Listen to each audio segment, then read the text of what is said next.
ایک روز حضور صلی اللہ علیہ وآلہ وسلم نے اپنے چچا حضرت عباس رضی اللہ عنہ سے فرمایا، اے ابو الفضل، کل آپ اور آپ کے بیٹے گھر ہی میں رہیں، مجھے آپ سے کوئی کام ہے۔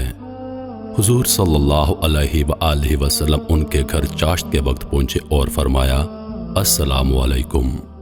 حضرت عباس رضی اللہ عنہ نے جواب دیا، وعلیکم السلام یا رسول اللہ صلی اللہ علیہ وآلہ وسلم۔ حضور صلی اللہ علیہ وآلہ وسلم نے پوچھا، آپ نے کیوں کر صبح کی؟ حضرت عباس رضی اللہ عنہ نے عرض کیا، اللہ کا شکر ہے ہم نے بخیریت صبح کی۔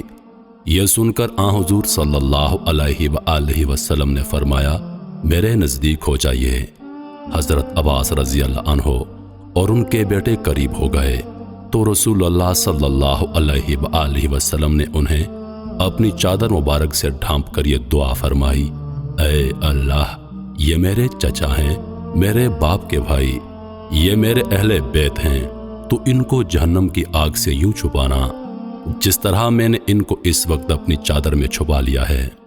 یہ سن کر گھر کی چوکھٹ اور دیواروں نے 3 بار آمین کہا۔